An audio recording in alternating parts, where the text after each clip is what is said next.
안녕하세요. 사연에 빠지다의 DJ 민영입니다. 오늘 사연자님은 세상이 이렇게 좁구나 라는 걸 새삼 다시 깨닫게 된 사건이 있었다는데요. 과연 어떤 사연인지 들어보겠습니다. 오늘도 두 가지 사연 준비되어 있는데요. 끝까지 들어주실 거죠? 그럼 오늘의 사연 함께 시작해 볼게요. 안녕하세요. 저는 이혼한 지 딱 1년이 지난 30대 이혼녀입니다. 저는 결혼 생활이 좀 힘들기는 했어도 제가 이혼까지 하게 될 줄은 꿈에도 몰랐어요. 남편과 살면서 이래저래 힘든 일은 많았어도 잘 참고 살다 보면 언젠가는 다른 부부들처럼 평범하게 살 수 있을 줄 알았거든요. 저와 남편은 결혼정보회사에서 소개로 만나 결혼했습니다. 사실 저는 30이 다 될 때까지 전혀 결혼 생활이 없었는데 어머니가 30 전에는 무조건 결혼해야 한다고 자꾸만 부추기시는 바람에 얼렁뚱땅 선을 봐서 결혼을 했어요. 물론 그렇다고 아무 남자라도 좋은 건 아니었어요. 남편과 다른 건 몰라도 조건은 잘 맞았거든요. 남편과 결혼한 이유는 제가 생각했던 남편감으로서 기준에 다 부합했기 때문이에요. 남편과 처음 만났을 때 30이 넘은 남자라고 하기엔 좀 순수해 보였어요. 남편은 자리에 앉자마자 쉬지 않고 본인의 부모님 이야기를 했어요. 부모님께서 부부 사이가 굉장히 좋으시대요. 그리고 말끝마다 본인은 부모님을 매우 존경한다고 했죠. 처음엔 그 모습이 굉장히 솔직하고 좋아 보였습니다. 부모님께서는 젊어서 형편이 좋지 않으셨는데도 언제나 주변에 힘든 사람이 있으면 외면하지 않고 물심양면으로 도와주셨어요. 제가 그런 모습을 보고 자라서 그런지 저도 부모님처럼 하루라도 빨리 가정을 이뤄서 화목하게 지내는 게 꿈이에요. 다른 건 몰라도 자식이 부모님을 공경하고 존경한다는 게 저로서는 새롭고 신선했습니다. 저는 그러질 못했거든요. 저희 부모님은 제가 어렸을 때부터 사이가 안 좋으셔서 매일 싸웠어요. 저랑 동생 앞에서도 서로를 매일 헐뜯고 미워했죠. 그런 모습을 보고 크다 보니 저는 부모님을 믿고 신뢰할 수 없었습니다. 원래 사람은 자신에게 없는 걸 부러워하잖아요. 저는 화목한 가정에서 자란 아이들이 항상 부러웠어요. 남편의 그런 순수한 모습이 좋았던 저는 어느새 남편에게 홀딱 넘어가 콩깍지가 씌이고 말았습니다. 남편은 만나면 만날수록 참 착한 사람이었어요. 저에게 잘하는 건 물론이고 제 주변 사람들까지 항상 챙겼죠. 저녁을 먹다가 맛있는 걸 먹으면 항상 포장해서 부모님께 갖다 드리라고 했어요. 그뿐만이 아니에요. 제가 친구들과 만나고 있으면 늦게라도 데리러 와서 친구들과 먹은 밥값을 계산하고 친구들 택시비까지 본인이 결제했습니다. 남편은 주변에 친구가 많았어요. 모임도 많고요. 저야 남편이 워낙 성격도 좋고 주변 사람들을 잘 챙기는 사람이니 당연한 일이라고 생각했습니다. 거기다가 남편이 참 대단했던 게 그렇게 친구가 많고 모임이 많아도 저와 만나는 동안 저에게 소홀했던 적이 없었어요. 옆에서 보니까 부모님에게도 참 잘하는 것 같더라고요. 남편의 그런 점을 보며 저는 참 많이 배웠어요.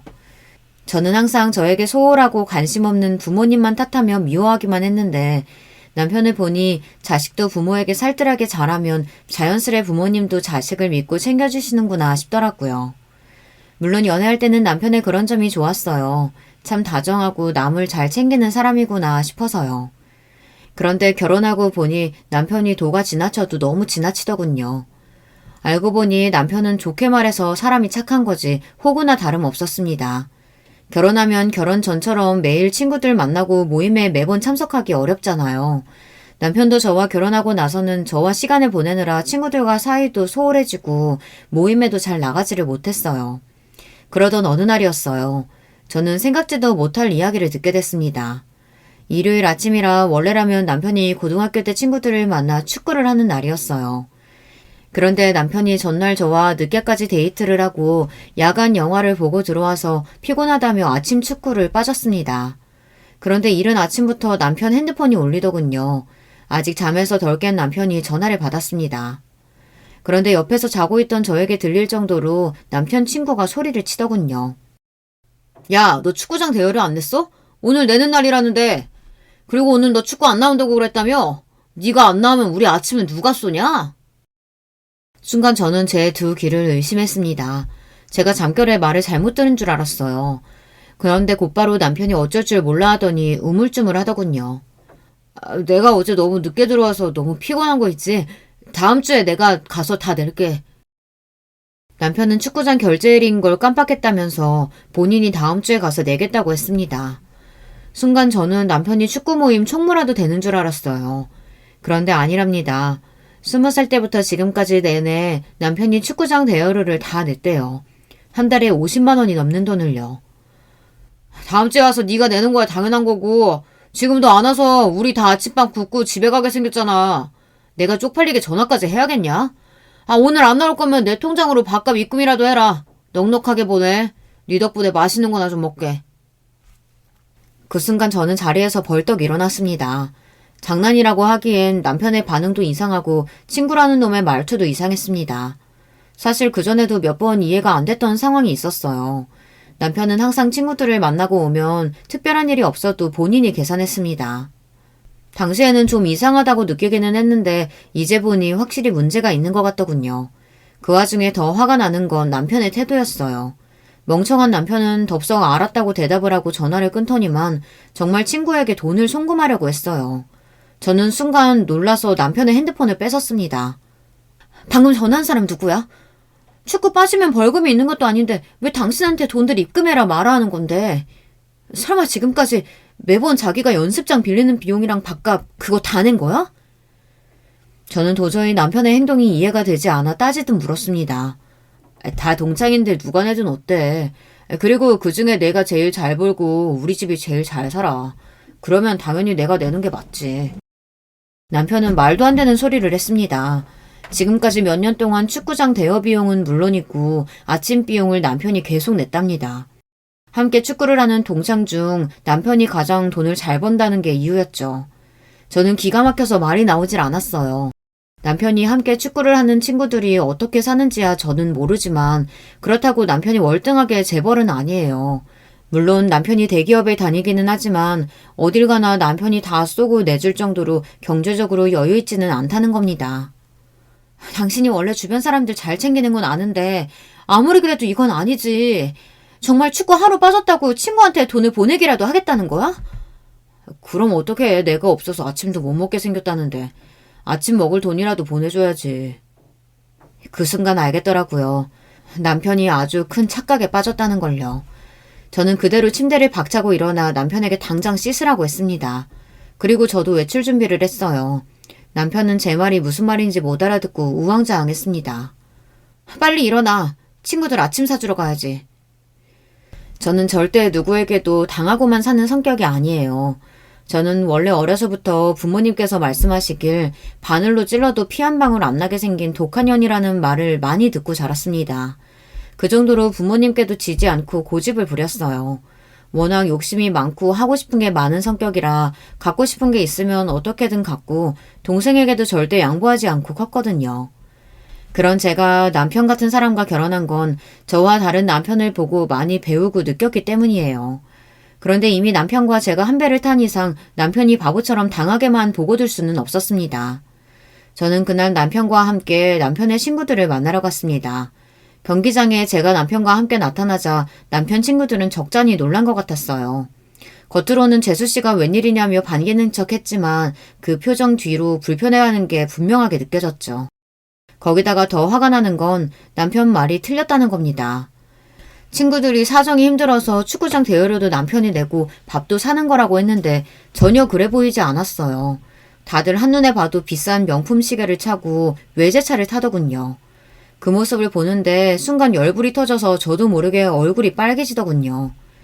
저는 일부러 더 밝은 척 웃으며 결혼하고 제대로 인사도 못했으니 오늘은 제가 맛있는 걸 사드리겠다고 하고 근처 식당으로 갔습니다.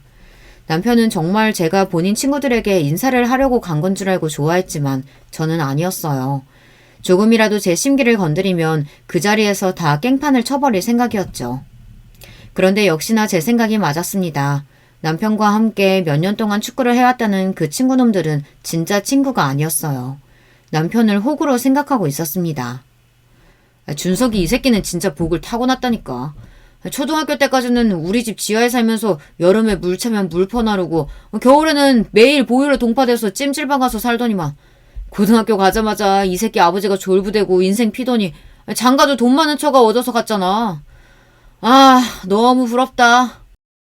아침부터 남편에게 전화해대던 바로 그 친구놈이더군요. 알고 보니 남편이 어릴 때 그놈 집에서 새를 살았었는데 매일 본인이 무시하던 남편이 지금은 본인보다 훨씬 잘 됐으니 자격지심이 어마어마했어요. 거기다가 그 친구뿐 아니라 다른 친구들도 비슷했습니다. 재수씨 그거 알아요? 준석이 이 새끼 중학교 때 급식비 없어서 우리 집에서 자전거 타면서 신문 돌리고 그런 거. 그때 매일 다리에 힘 풀려서 슬쩍 건드리기만 해도 넘어지고 진짜 찌질했었는데 지금은 남자 구실이나 하나 몰라. 도대체 뭐가 재미있는 건지 모르겠는데 남편 친구들은 신이 나서 낄낄거렸습니다. 더군다나 남편은 자기를 놀리는 말인 줄도 모르고 같이 따라서 웃었어요. 저는 남편의 옆구리를 쿡 찔렀습니다. 그런데도 눈치 없는 남편은 전혀 못 알아듣고 연신 호구짓을 하더군요. 너희 먹고 싶은 거 있으면 더 시켜. 오늘은 우리 와이프가 다 쏘는 거니까. 이래서 졸부는 상종 못한다니까. 이 새끼 아버지가 돈 좀 벌었다고 지금 좀 살만하다고 옛날 생각 못하고 나대는 것 좀 봐. 그래봤자 너희 아버지가 옛날에 남의 집 화장실 변기 고치고 하수구 뚫고 다니는 게 어디 가냐? 맞다. 너희 엄마는 우리 아버지 회사까지 찾아와서 보험 들라고 구걸하고 다니셨지? 순간 저는 너무 화가 나서 표정 관리가 되지 않았어요. 야야, 재수씨도 있는데 그런 소리 하면 어떡하냐? 재수씨 너무 기분 상하지 마세요. 우리가 준석이랑 어려서부터 너무 친해서 그런 거니까. 오늘은 재수씨가 쏘는 거니까 우리 그럼 메뉴 하나씩 다들 포장해서 가도 되죠? 그럼 우리 와이프 그런 거로 기분 안 상해. 다들 메뉴 하나씩들 포장해가. 그 순간 저는 그대로 자리를 박차고 일어났습니다. 도저히 그 자리에 그냥 있을 수가 없더라고요. 집안 사정이 힘들어서 그 어린 나이에 새벽부터 일어나서 신문 돌렸으면 대단한 일이지. 다들 친구라면서 그게 뭐가 웃기다고 낄낄거려요? 그런 친구한테 밥이나 얻어먹고 다니면서 도대체 누가 누구더러 찌질하다고 하는지 모르겠네. 재수씨, 무슨 말을 그렇게 해요? 우린 그냥 웃자고 하는 소린데.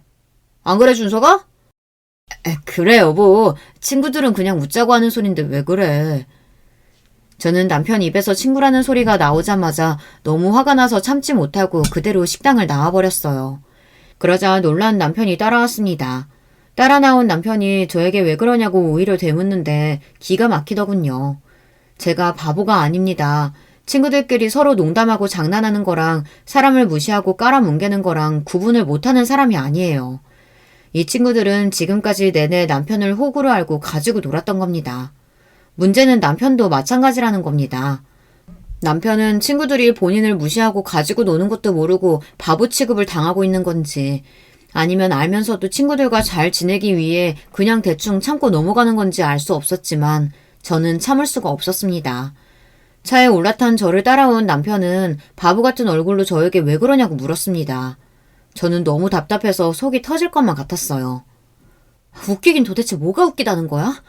내 눈엔 당신이 호구짓 하는 거 다 보이는데 당신 앞으로도 계속 축구장 대여비 내고 밥값 내면서 저 인간들이랑 친구를 지내면 나 진짜 가만히 안 있을 거야.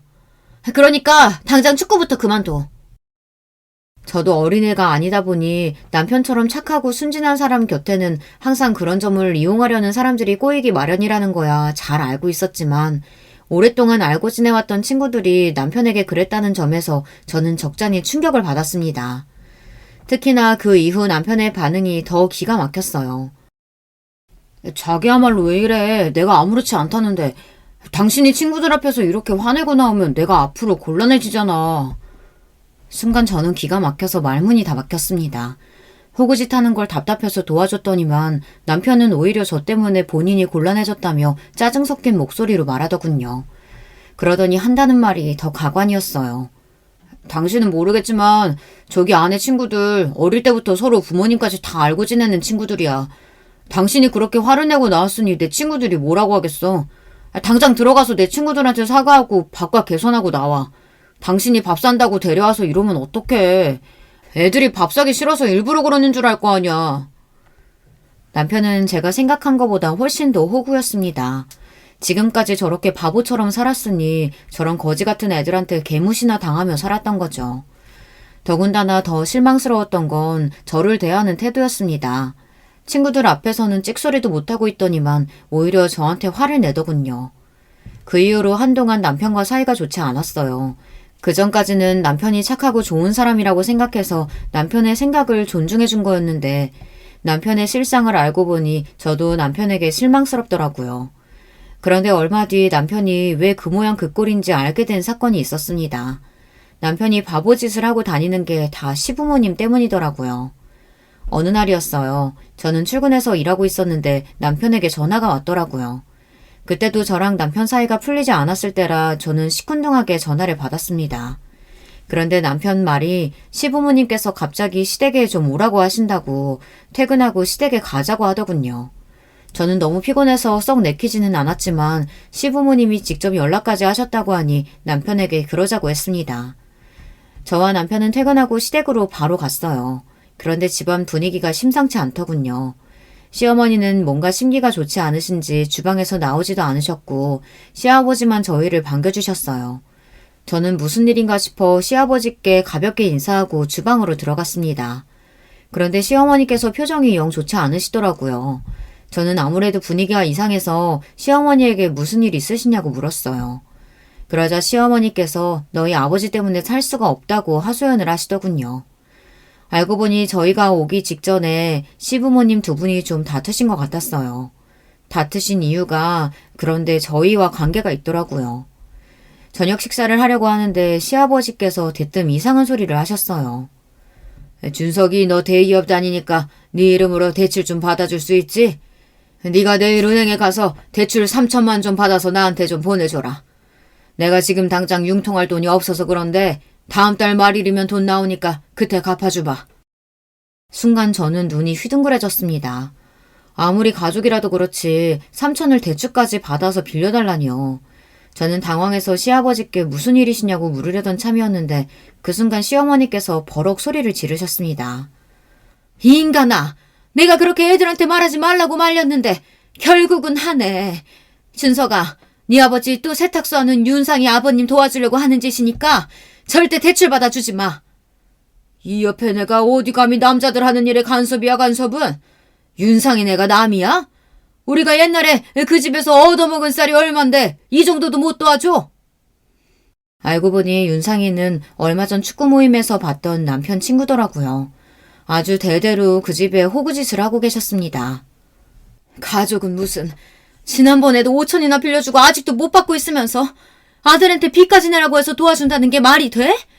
내가 정말 며느리 볼 낯이 없어. 내가 이번 달에 수금이 늦어져서 그런 거지. 다음 달이면 그깟 3천만 드는 거 일도 아니야. 그때까지만 자식들한테 빌릴 수도 있지. 낯이 없긴 뭐가 없어. 윤상이 아버지면 당연히 도와드려야죠. 저 예금 들어가 있는 거 있으니까 그거 내일 찾아다가 드릴게요. 대출 받을 필요 없으니까 걱정하지 마세요.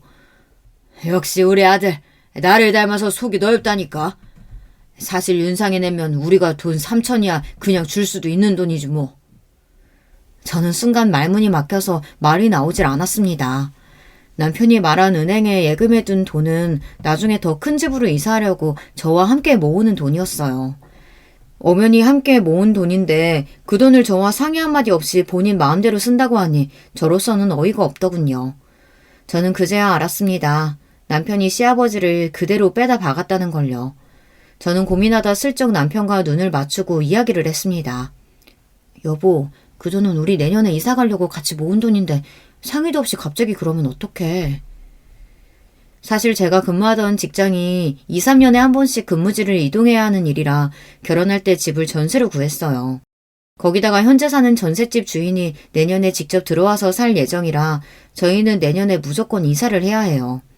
더군다나 저희 부부가 내년에는 아이도 가질 계획도 하고 있어서 내년에 이사할 때는 집을 사서 가기로 했습니다.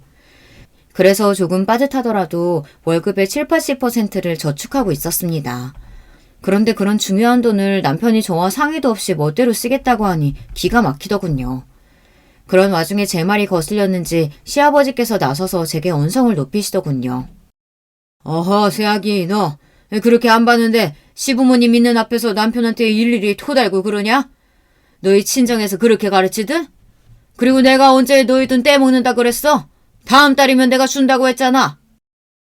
결혼 전 남편은 분명 저에게 시부모님 두 분 사이가 워낙 좋다고 했어요. 남편의 할머니 할아버지께서 돌아가시기 전까지 시어머니께서 모시고 살았는데 그때 시어머니께서 고생하신 게 고마워서 시아버지께서 시어머니에게 굉장히 잘하신다고 들었거든요. 그런데 막상 시아버지를 겪어보니 남편 말과는 달랐습니다. 시아버지는 저희 친정아버지보다 훨씬 더 고지식하고 남의 말은 아예 들을 생각도 안 했어요. 저는 걱정돼서 이야기를 한 것뿐인데 시아버지께서는 얼굴까지 빨개져서 목소리를 높이시니 저는 순간 너무 당황했어요. 이 인간아, 이제 하다 며느리한테 소리까지 질러? 세아가 미안하다. 이 사람이 원래 친구들 일이라면 이렇게 난리를 친다. 준석이 너도 절대 네 아버지한테 돈 줄 생각하지 마. 이 옆에 내가 어디 며느리 앞에서 자꾸 소리를 질러?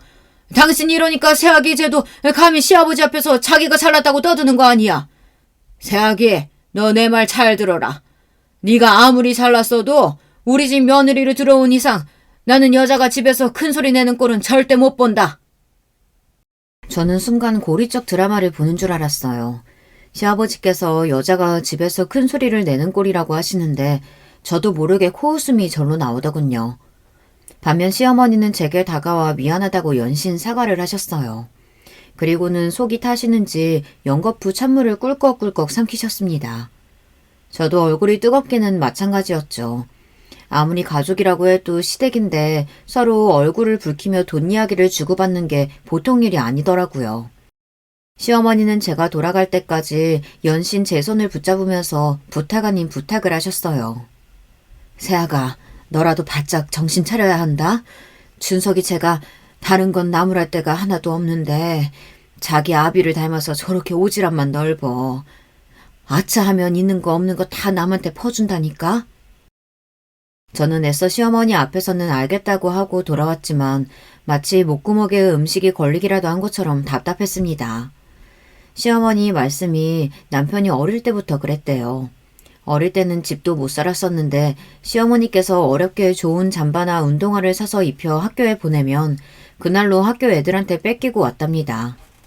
시어머니가 답답해서 그 친구네 집에 쫓아가 잠바랑 운동화를 내놓으라고 하면 준석이가 먼저 가지라고 줬는데 왜 도로 뺏어가느냐고 했대요.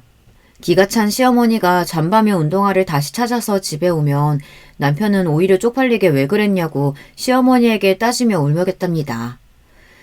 자기가 친하게 지내고 싶어서 맞춘 게 맞다고요. 저는 제 두 귀로 듣고도 남편을 이해할 수 없었어요.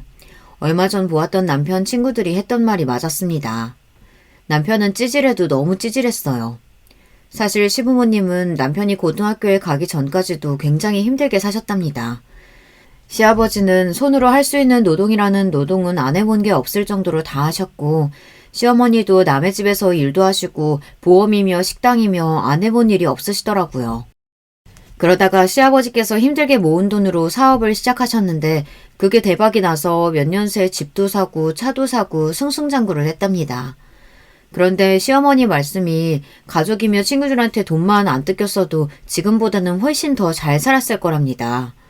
시아버지는 자기 핏줄만 챙기고 같이 사는 여자는 고생하든 말든 신경도 안 쓰는 전형적인 고지식한 할아버지였어요.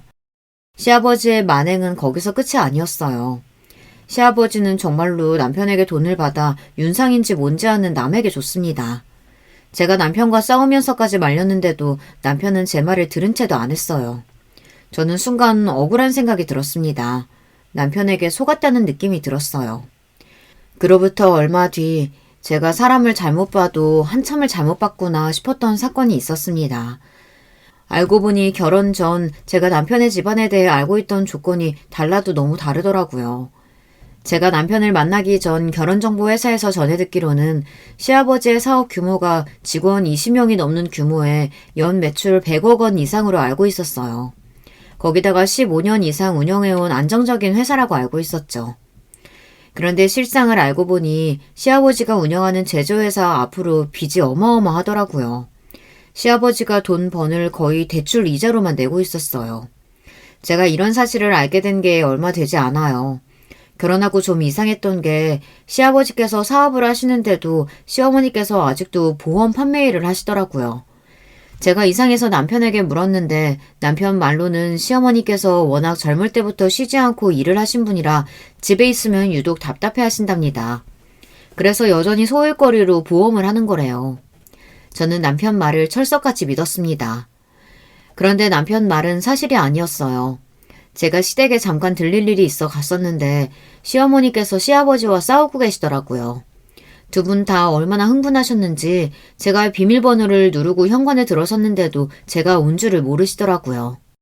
그 전에도 비슷한 상황을 종종 보기는 했는데 그날은 상황이 심각해 보였습니다. 말해봐야 당신이 내 말은 안 들으니까 나도 당신이 알아서 하겠거니 하고 지금까지 넘어갔는데 이제 더는 안 되겠어.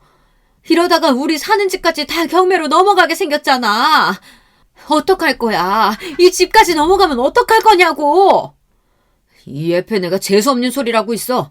내 공장이 몇 평인데 그깟 몇 억을 못 갚을까 봐 걱정을 해. 우선 시골에 땅 팔리는 대로 다 갚아줄 거니까 당신은 그 입 다물고 있어. 그 땅이 우리 땅이야? 고모들이 알면 가만히 안 있을 텐데 어쩌려고 그래?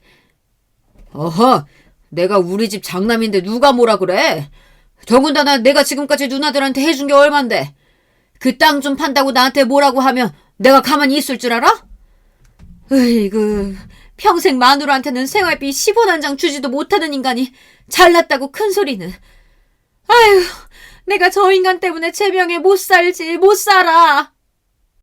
시부모님이 다투시는 소리를 듣다 저는 아무래도 들어가기 민망해서 그냥 그대로 시댁을 나와버렸습니다. 남편은 자기 부모님에 대해 제대로 모르는 게 확실했어요. 저런 모습을 보고도 본인 부모가 서로를 존중하고 위한다는 말이 나올지 모르겠습니다. 그날에서야 알았어요. 남편이 제게 한 말은 사실이 아니라는 걸요. 물론 결혼 전에는 시아버지 사업이 괜찮았을 수도 있어요. 하지만 지금은 아니었습니다. 더군다나 시어머니는 지금까지 살면서 시아버지에게 생활비 한 푼을 받아본 적이 없다고 하셨어요. 시어머니는 소일거리가 아니라 본인 생활비를 벌기 위해 보험 판매 일을 계속하고 계셨던 거죠. 저는 시어머니께서 화를 내며 하신 이야기 중 시댁 아파트가 경매에 넘어가게 생겼다는 말이 제일 신경 쓰였어요. 제가 알기로는 시부모님 재산이라고는 시아버지 회사와 공장, 그리고 현재 살고 계시는 30평대 아파트 하나 정도로 알고 있었는데 도대체 빚이 얼마면 고소까지 당하고 고작 10억 넘는 아파트까지 경매에 넘어가게 생긴 건지 걱정을 안 할 수가 없었어요.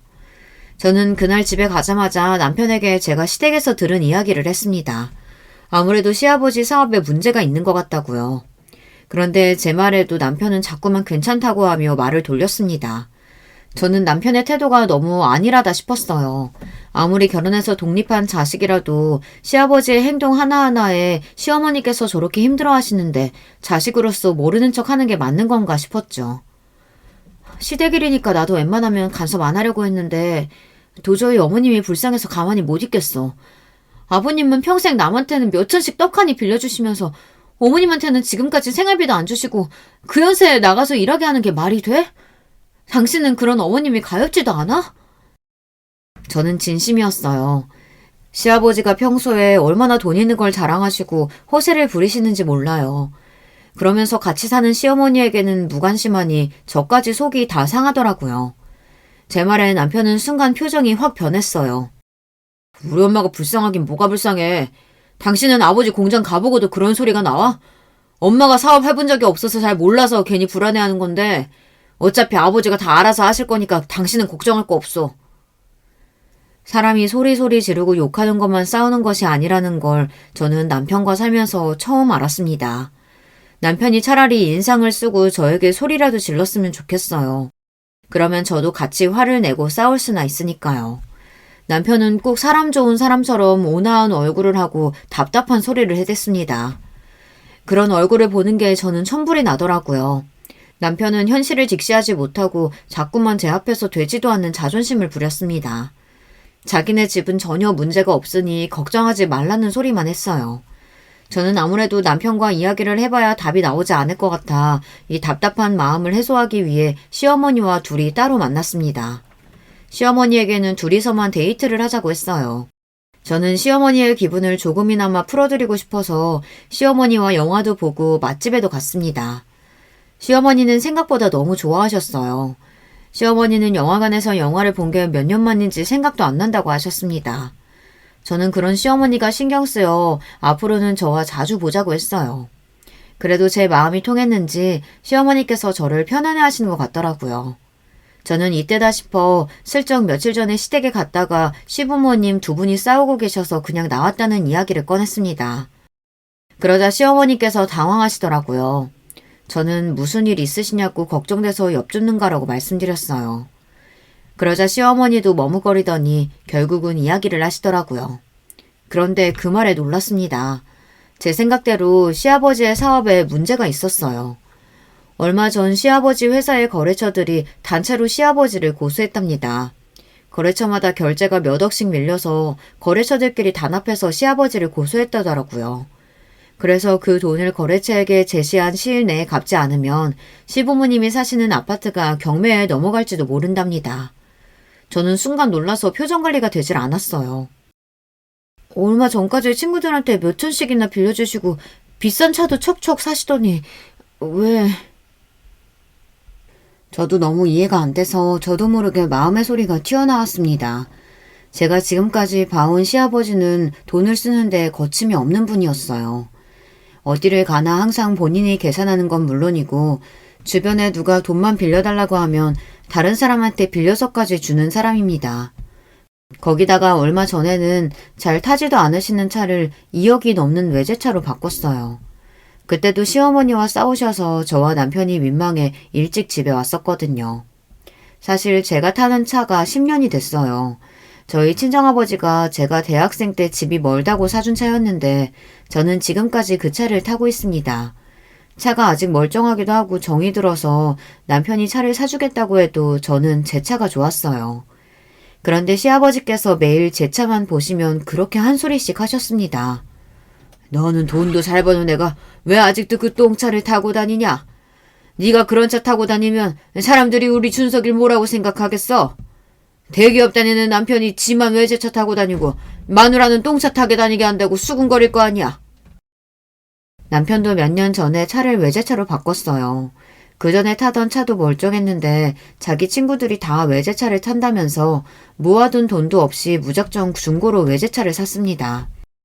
그때 저도 남편이 이해가 되질 않았지만 아직 애도 없고 젊으니 하고 싶은 대로 두자 싶어서 넘어갔죠. 제 차가 오래되긴 했어도 워낙 잘 만든 차라 멀쩡해요. 정비소에서도 관리 잘해서 앞으로 3, 4년은 더 타도 괜찮다고 했고요. 너는 없이 큰 애도 아니면서 애가 참 궁상맞다. 아무래도 사돈이 돈 있으면서도 꽁꽁 감춰두고 자식들 고생시키는 짠돌이신가 보다. 시아버지는 툭하면 자리에도 없는 친정 식구들을 이야기를 했습니다. 저희 친정아버지도 사업을 하세요. 저와 남편이 결혼정보회사에서 소개를 받다 보니 처음 결혼정보회사에 등록할 때 부모님 회사 정보에 대해서도 공개했습니다.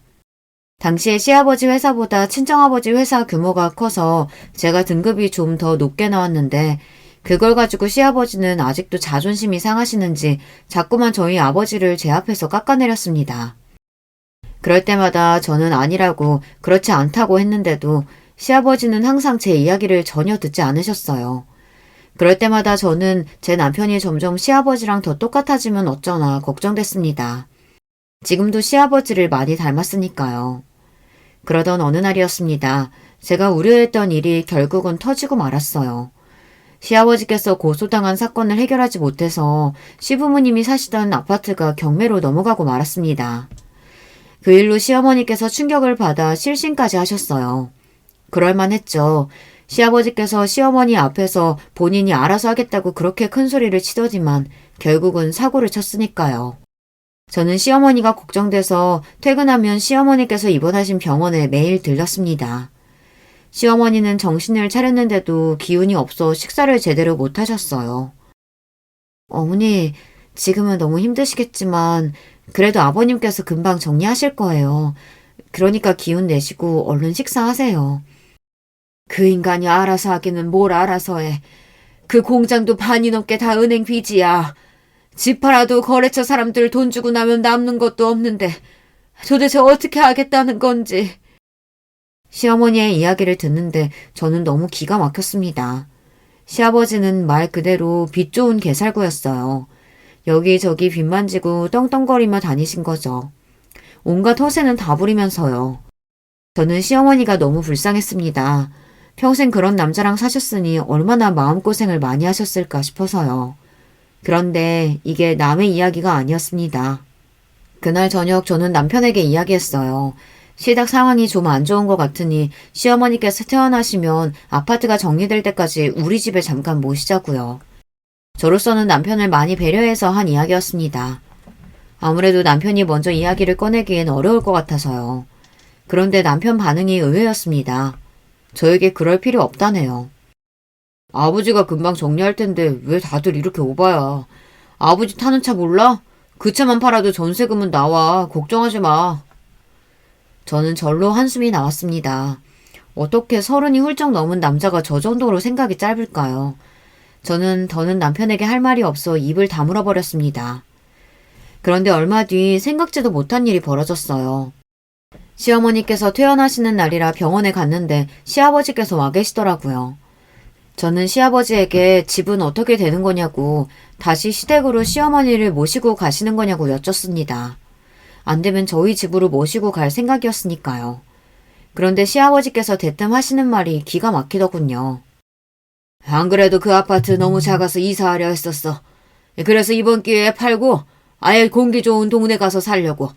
2층짜리 전원주택으로 내가 싹 알아보고 계약했다. 이제 잔금만 내면 돼. 저는 그래도 다행이다 싶었습니다. 남편 말대로 시아버지가 아예 생각이 없는 사람은 아닌가 싶어서요. 그런데 곧 바로 하는 말이 어이가 없었습니다. 그래서 말인데 네가 1억만 좀 구해와라. 잔금 내는데 딱 1억이 모자라네. 시부모 이사 가는데 며느리가 그 정도는 할 수 있지? 저는 순간 제 두 귀를 의심했습니다. 정말 제가 들은 1억이 맞나 싶어서요. 아버님, 제가 지금 당장 1억이 어디 있어요. 그리고 돈이 없으시면 형편에 맞게 구하셔야지. 두 분이 사시는데 2층짜리 전원주택이 웬 말이에요. 저는 너무 황당하고 기가 막혀서 버럭 말을 내뱉었습니다.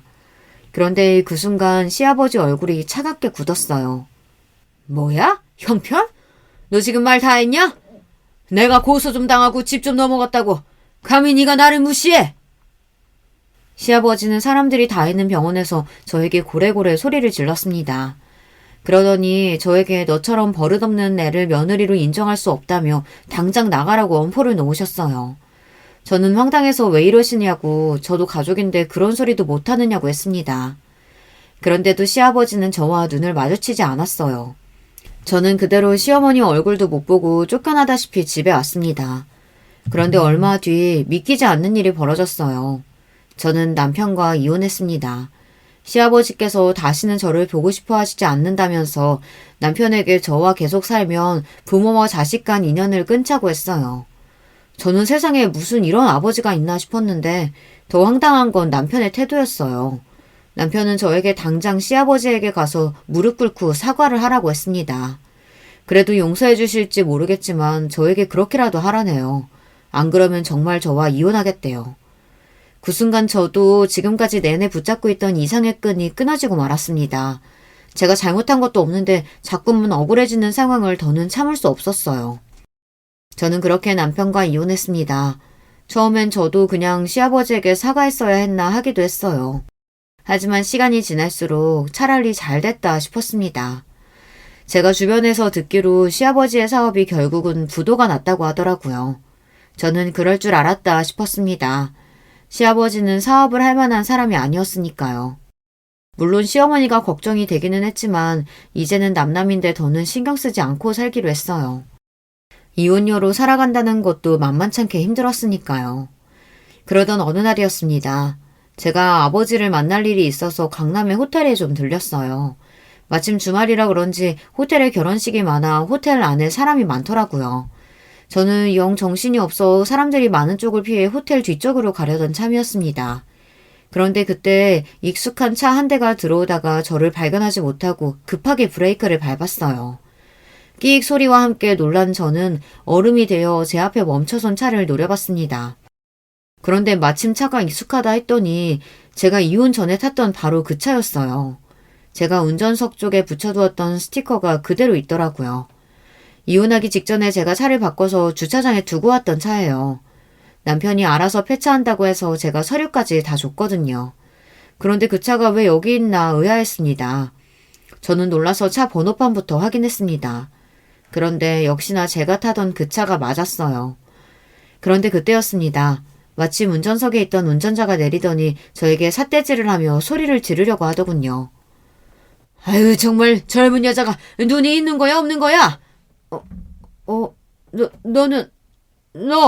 네가 왜 여기 있냐? 저더러는 구질구질한 똥차 팔아버리라고 그렇게 소리를 지르던 양반이 그 차를 타고 저를 노려보고 있더군요. 알고 보니 시아버지가 부도가 나면서 다 팔고 아무것도 없으니 제 차를 넘겨받아 타셨나 봐요. 저에게 맨날 그렇게 똥차라고 무시하던 그 차를 말이죠. 그러더니 더 웃긴 건 시아버지가 본인 팔짱을 끼시면서 저를 향해 다가와 기분 나쁘게 비웃었습니다. 너는 처음부터 느낀 거지만 참 네 주제도 모르는구나. 1억도 없어서 이혼당한 거지 같은 년이 이런 고급 호텔도 다니고? 시아버지는 또 시작이었습니다. 본인이야말로 이제 가진 거 없는 빈털털이라는 거 뻔히 다 아는데 제 앞에서 그나마 있는 척이라도 하고 싶은 건지 꼴에 저를 무시하더군요. 아버님이야말로 사업 다 망했다면서 이런 고급 호텔엔 어떻게 오셨어요? 구걸이라도 하러 오셨어요? 뭐 구걸? 내가 구걸 같은 걸 왜 해? 나도 여기 커피 마시러 왔다. 저도 웬만하면 다 늙어서 쭈글거리는 노인네 속까지 긁고 싶지는 않았지만 아무래도 시아버지 하는 꼴이 기가 막혀서 참을 수가 없었습니다. 자기 아들 이혼까지 시켜놓고 아직도 자기 잘못을 모르고 있는 꼴이 우스웠어요. 저는 시아버지와 똑같은 자세로 팔짱을 끼고 가늘어진 눈매로 비웃으며 시아버지를 쏘아봤습니다. 그러고는 참고 있던 말을 시원하게 뱉어버렸어요. 나는 또 제가 버린 똥차 타고 다니시길래 많이 힘드신가 보다 했죠. 사실은 이 호텔 저희 아버지 거예요. 그러니까 이제라도 아셨으면 우리 호텔에서 꺼져줄래요? 저는 그 순간을 아직도 잊지 못합니다. 쭉 찢어진 사악한 시아버지의 눈매가 바들바들 떨리던 그 모습을요. 뭐야?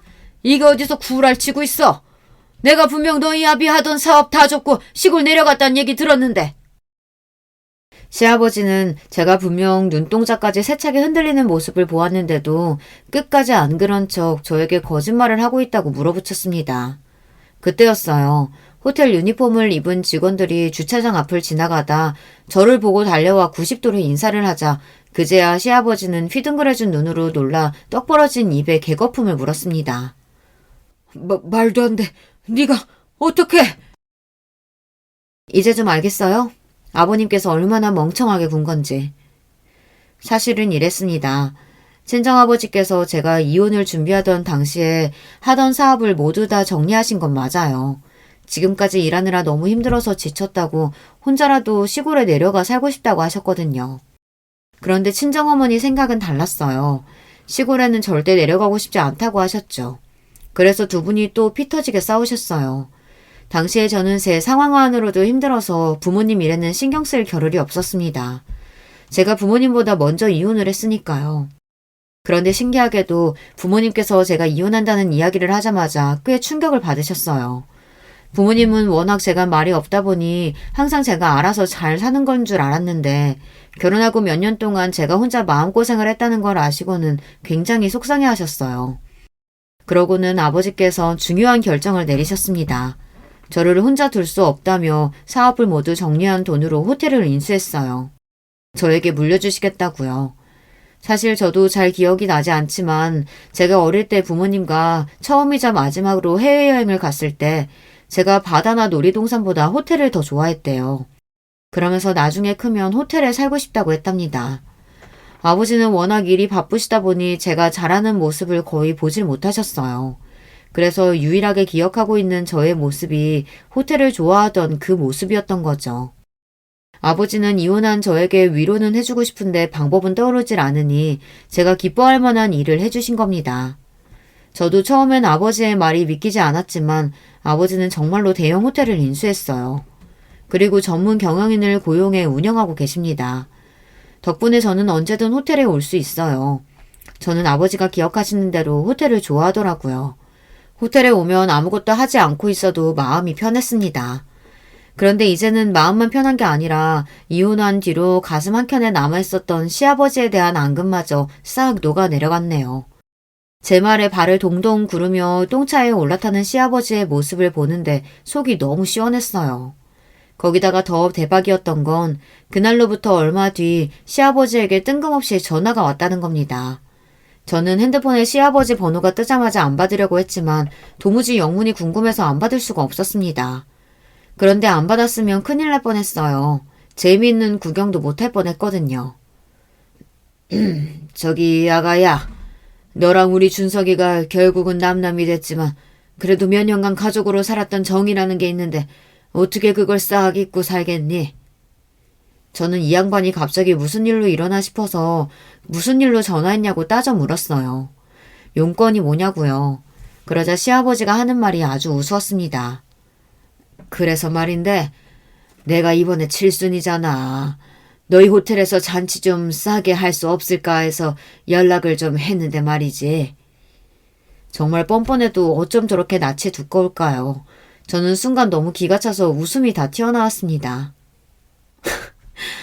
역시 참 대단하시네요. 제가 누구 때문에 이혼했는데 염치도 없이. 가족이라는 게 원래 다 싸우기도 하고 화해도 하고 그러는 거 아니겠니? 네가 조금만 너그러운 마음으로 좀 이해해주면.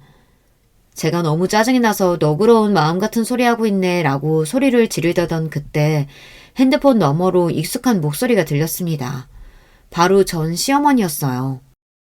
이 인간이 전화하지 말라니까 화장실에까지 숨어서 전화를 하네. 얘 아가, 전화 빨리 끊어라. 아무래도 이 인간 노망났나 보다. 전 시어머니의 목소리가 들리더니 전화는 끊어졌습니다. 시어머니는 여전하셨어요. 못난 시아버지 때문에 여전히 고생이 많으셨죠. 남편과 안 좋게 이혼했어도 가끔은 시어머니가 떠오르곤 했어요. 남편이나 시아버지야 지긋지긋했지만 시어머니에게는 감사한 일도 많았으니까요. 오랜만에 시어머니의 목소리를 들어서 그런지 순간 저도 모르게 추억에 잠기고 말았습니다.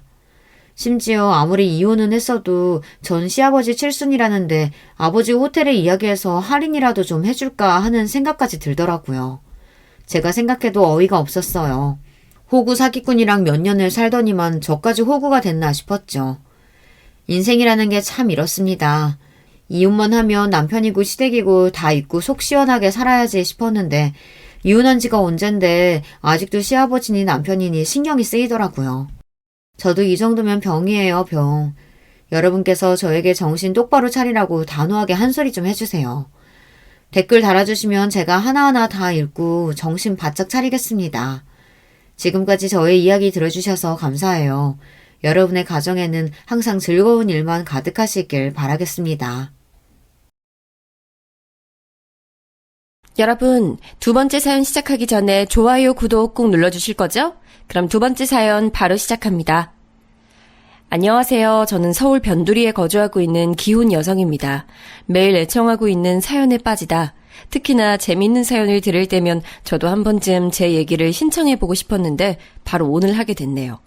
저는 연애 시절부터 워낙 남편하고 성격도 제법 잘 맞고 대화도 잘 통했기 때문에 그의 모친 되시는 제 시어머니께서 설마 하니 그렇게 독특하신 분일 줄은 몰랐어요. 결혼 생각에 있어서 시어머니께 처음 인사를 드리러 갔을 때였는데요. 당연히 시어머니께서도 당신의 며느리가 될 저에게 궁금하실 게 많을 거잖아요.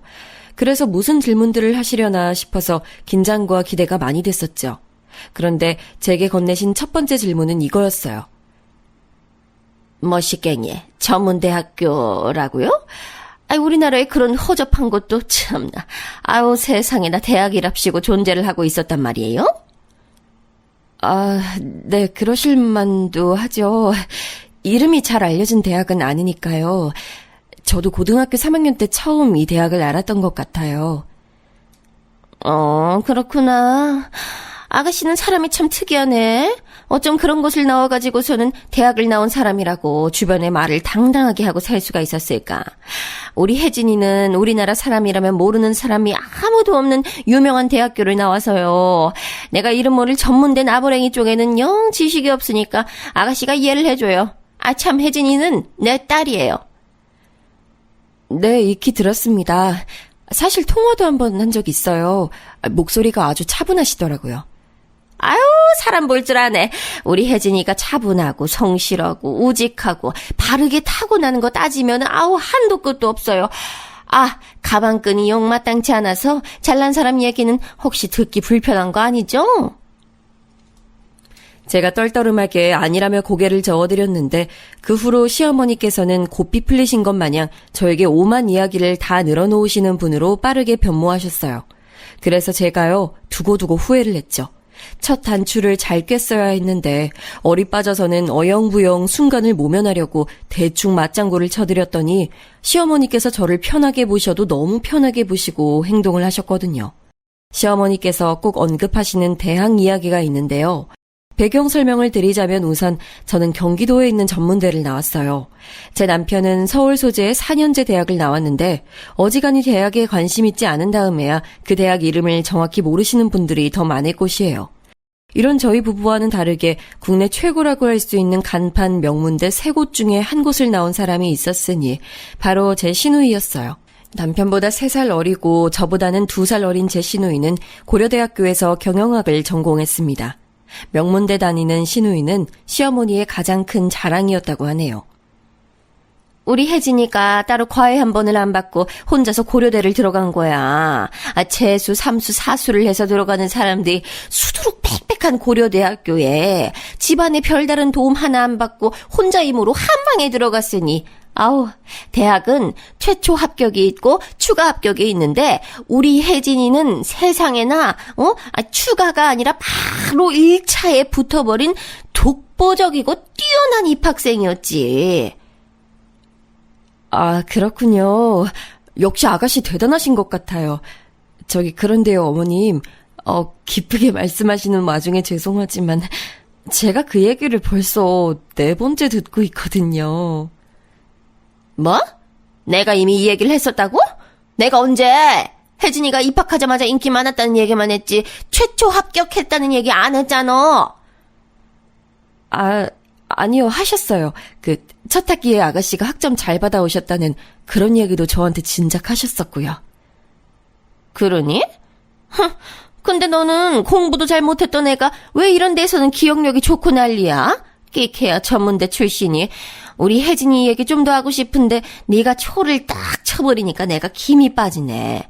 예, 넌 앞으로 분위기 좀 읽어야겠다. 학교 다닐 때 교과서 안 읽던 솜씨를 이런 식으로 발휘하면 네 시어머니인 내가 난감해져. 아주 황당한 말씀을 나름의 언어 유희랍시고 하시던 시어머니 앞에서 저는 어이가 없었죠. 사람이 너무 당황하면 말문부터 막힌다는 것을 저는 시어머니를 통해서 처음 알게 됐던 것 같아요. 항상 말씀마다 우리 혜진이를 달고 사셔서 왜 저렇게 딸 사랑이 지극하신 것인지 의문이었는데 시누이가 명문대에 떡하니 합격했던 시기에 비밀이 담겨 있었더라고요. 저에게 왕래하는 시어머니는 계시지만 시아버지는 계시다고 할 수가 없었는데 그 이유가 시부모님께서는 이혼을 하셨습니다. 저하고 연애할 때 남편이 종종 그런 얘기를 했었어요. 자기는 나중에 결혼하고 아이 낳고 가정을 꾸리고 나면 무조건 처자식에게만 충성하면서 집중하는 가장이 되고 말 것이라고요.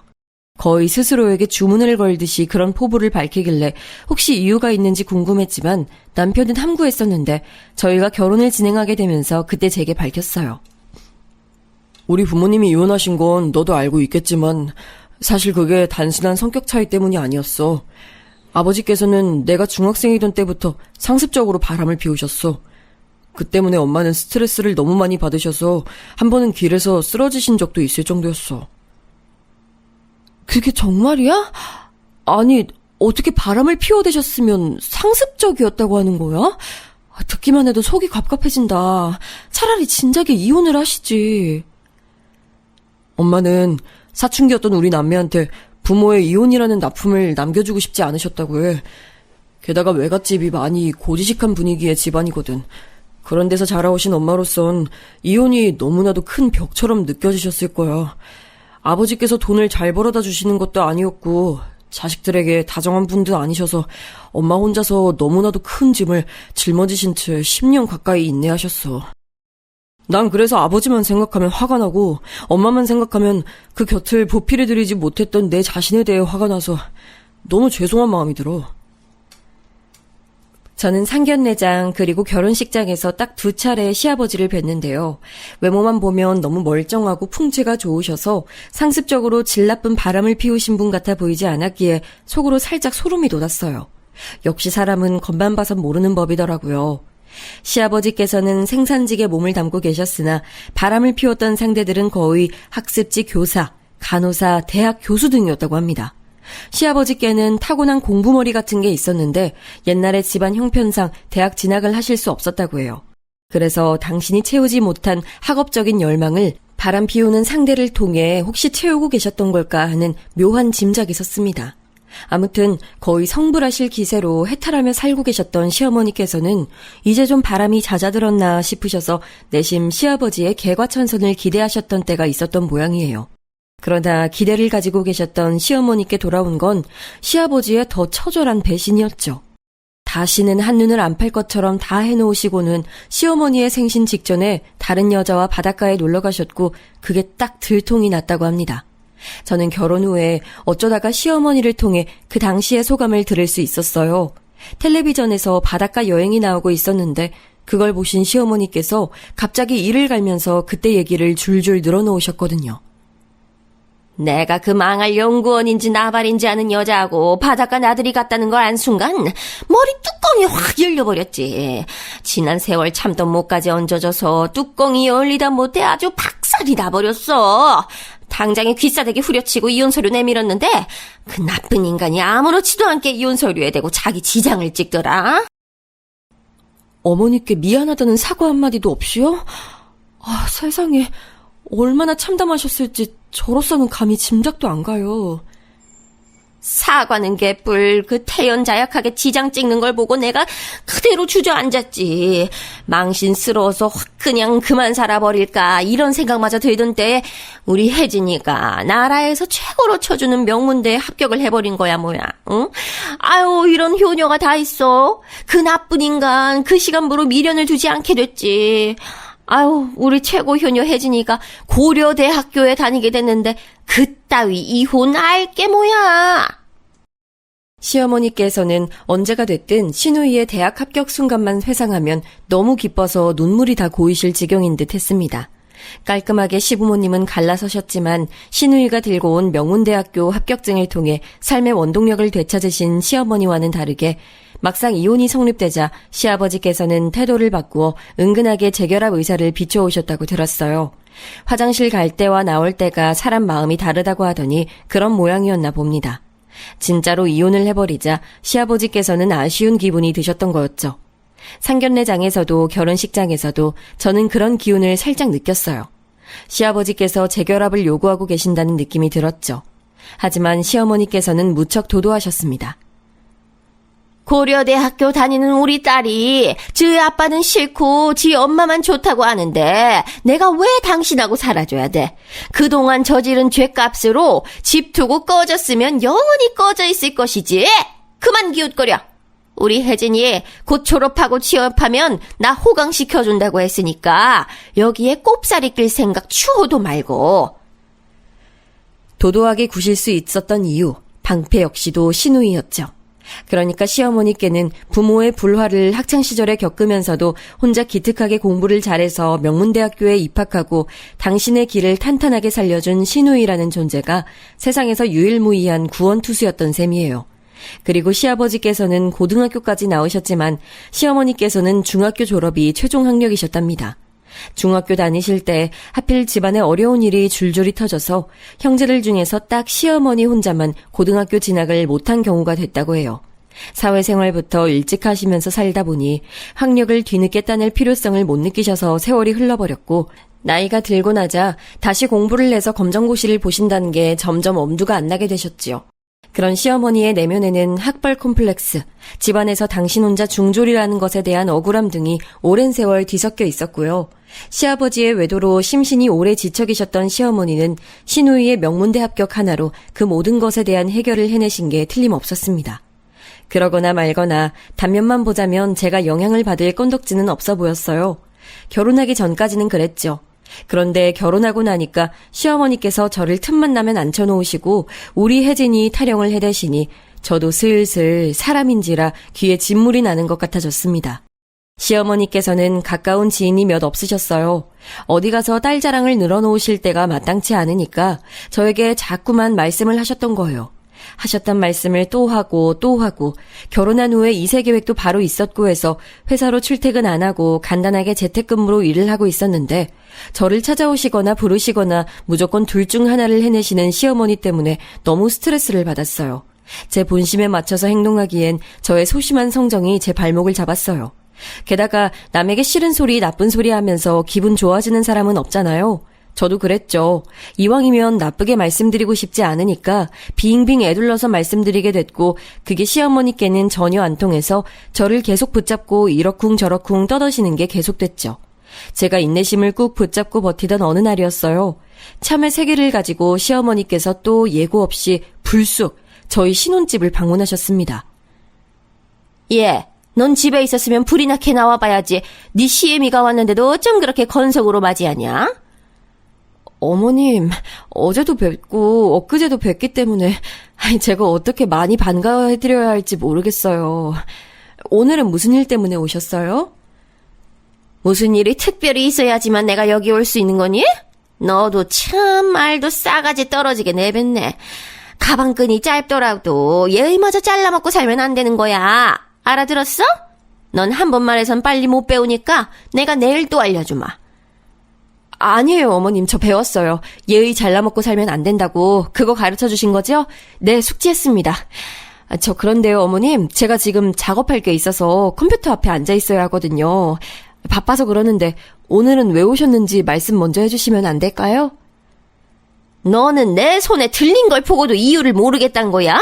참외 먹자고. 이거 볼 일이 있어서 왔다는 걸 넌 아직도 눈치를 못 채?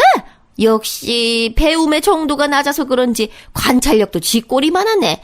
우리 혜진이 같았으면 이미 진작에 참외 다 깎아서 내왔어. 이거 사. 그때 정말 제 인내심이 흔들리더라고요.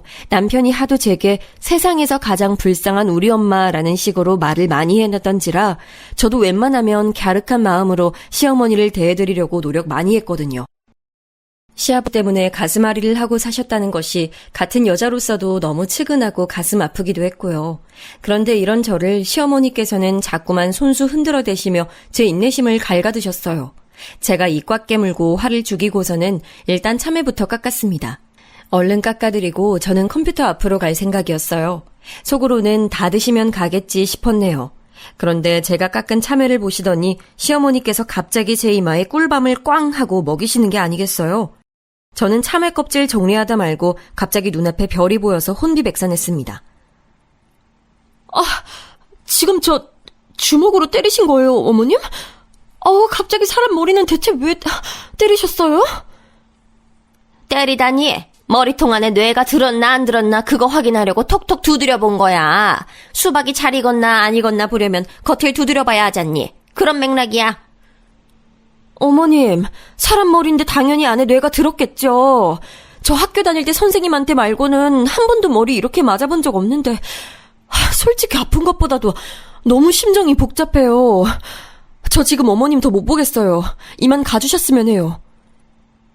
아이, 참외를 개발 세발로 깎아놓은 꼬라지 보니까 뇌가 들었는지 의심이 되는 것을 그럼 나보고 어떡하란 소리야?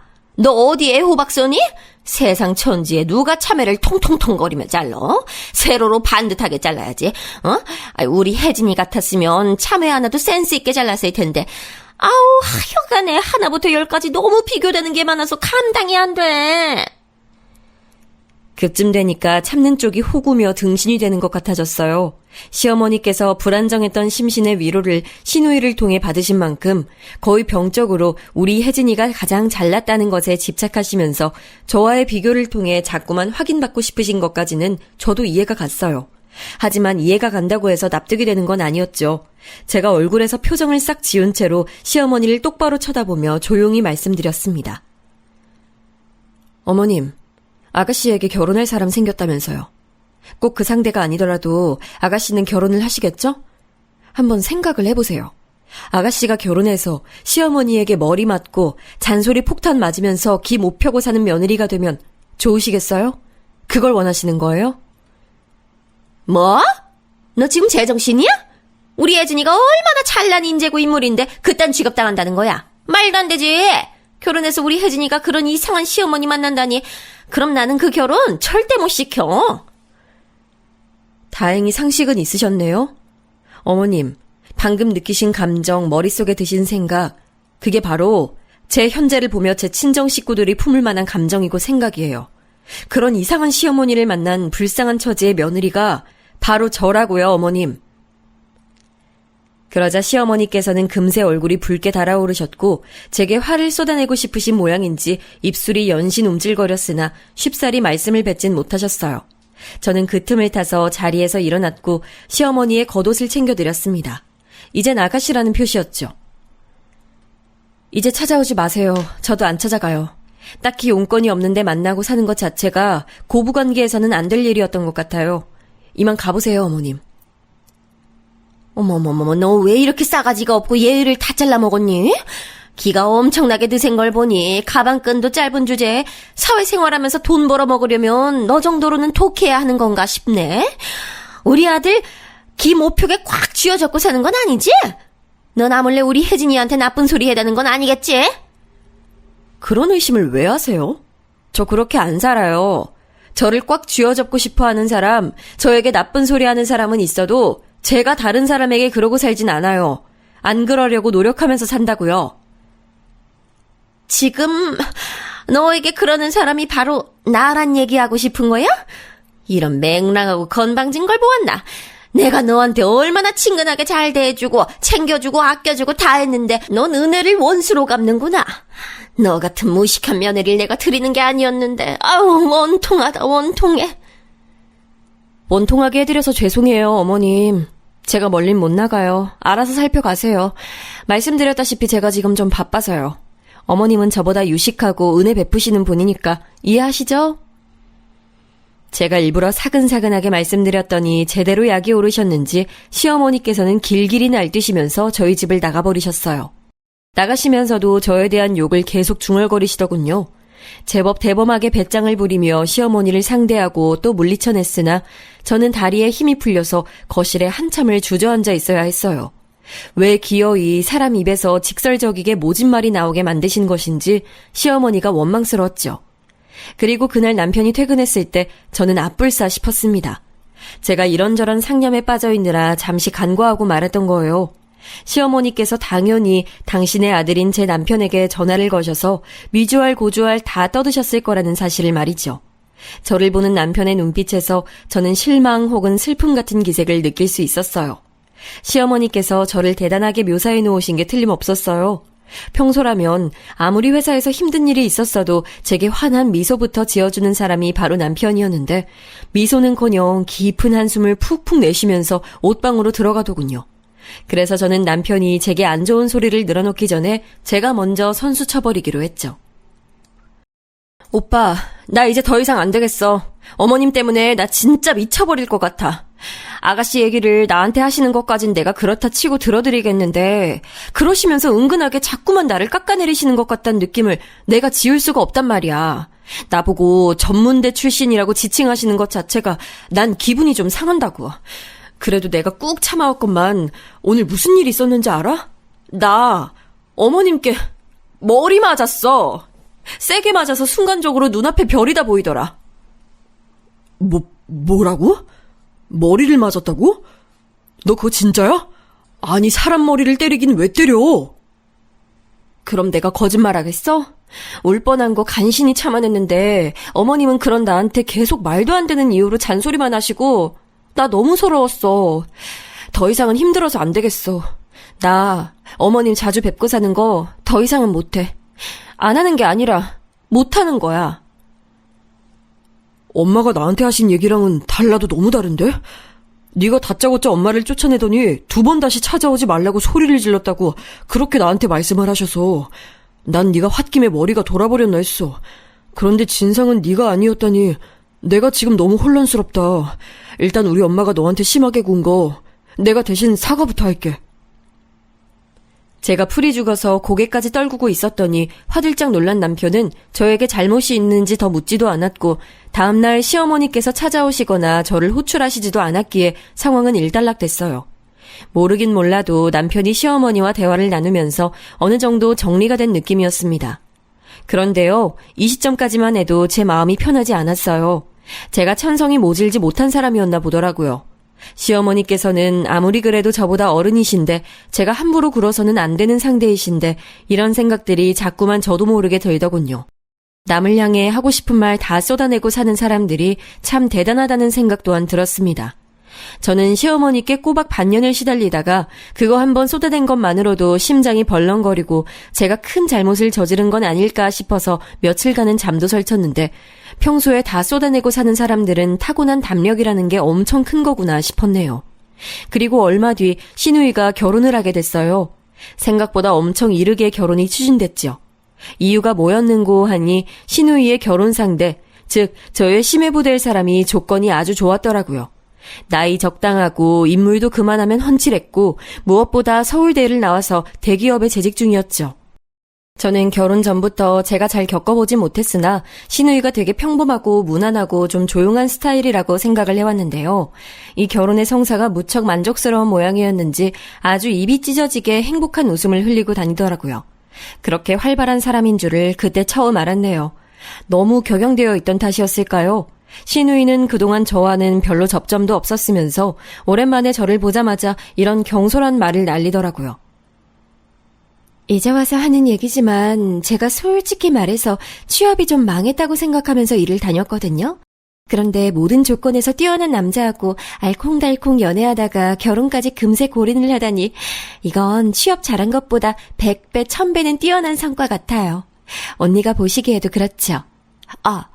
언니는 본인도 안 뛰어나시고 배우자 역시도 안 뛰어나니까 저에게 공감을 하실 수가 없겠군요.